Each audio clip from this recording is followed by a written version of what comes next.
So about Zunesha, a lot of stuff went down in the new One Piece chapter. Well, it was mostly about Kaido and Luffy fighting, but we still got some good progress on how things were going on with the fight. It's what was at the end of the chapter that I really wanted to talk about, because Oda really just put out his wild card and caught everyone off guard. Actually, before I say anything more, just a heads up, if you couldn't already tell, I will be talking about the new One Piece chapter. So if you're anime only, you probably want to click off at this point. Actually, before you go, here's a serious question to the anime onlys out there. Why exactly do you decide to stick with only the anime? I mean, right now, present time, I guess I can understand. It would be pretty amazing to have your first experience with Wano being the animation it is in right now. So if that was your reason, I guess you could sort of justify it. But I still find enjoyment seeing animes, even if I already read the source material, because it will still be interesting to see how it plays out in an animated scenario. Also, it might depict something that I may have misunderstood. So if I misunderstood or missed anything, I could see it in the anime as well. I know people who strictly refuse to read any manga, even for their most favorite series.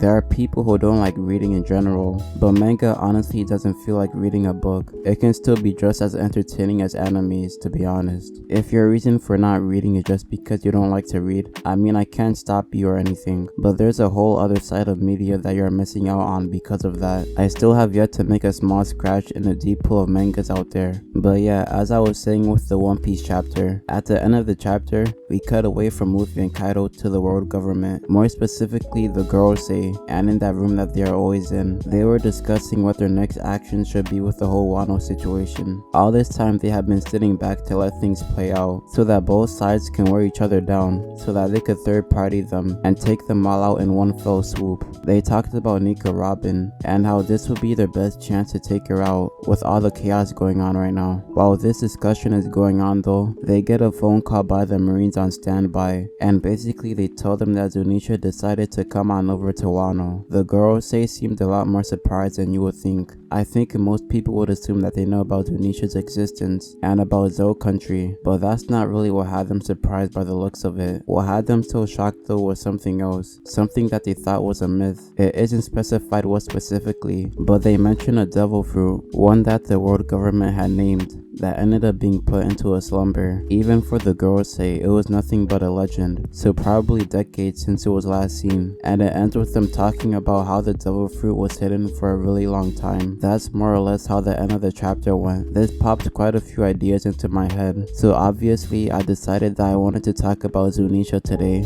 about this newly revealed devil fruit, and what exactly the Gorosei meant by it. Before that though, like and subscribe for future content. Alright, so first thing I want to say is that Zunesha did not eat some god elephant devil fruit. That was the first thing I thought myself, but after some thinking it doesn't really make any sense. And that's for the fact that Zunesha is like 1,000 years old, and there's no devil fruit that can make you live anywhere near as long as that, unless Zunesha is like some super rare race that no one has heard about yet. But that sounds like a stretch if I'm being honest. What's a lot more plausible is that Zunesha is really just an ancient elephant, that her being an elephant is not the power of the devil fruit, that's just how she is. What the actual devil fruit is we don't know so far. The reason for that being whatever the devil fruit is, it has been inactive for a really long time. The reason being we don't really know. Whatever the power of the fruit is though must be incredibly strong, because it had the entire Gorosei squatting bullets when they heard about it. Only the Gorosei know about it from the looks of it, but even for them it is almost like a folktale, because it has been a really long time since anyone has ever seen the fruit in actual use. What caused Zunesha to activate it though is pretty obvious.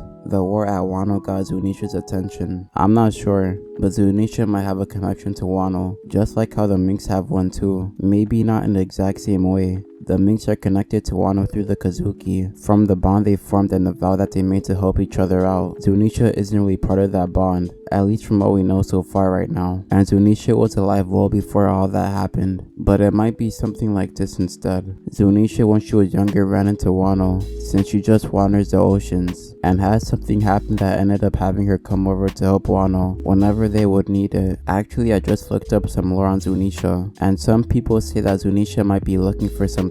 It could be that Zunesha just incidentally found Wano the same time the battle was going on, and once she was in Wano's range it activated her devil fruit. It also says that Zunesha was punished and was forced to wander the oceans as punishment. I don't know who in the story said this, or if it's just speculation, but if that's true, that might mean Zunesha might not be on such good terms with Wano. It could be that Zunesha was looking for Wano this whole time, for whatever reason they had for dishing out that punishment for her, and that her reason for looking for Wano was to get revenge on it. I don't know, I'm just spitballing ideas. I'm just glad Oda decided to put more use into Zunesha. She's part of the more interesting parts of the One Piece world, because you don't just have an island-sized elephant that walks around in the world. There's definitely a story you can make out of that. This is some lore I didn't know I needed, but I'm actually pretty hype about it. That is pretty much all I had to say though. If you enjoyed, like and subscribe for future content.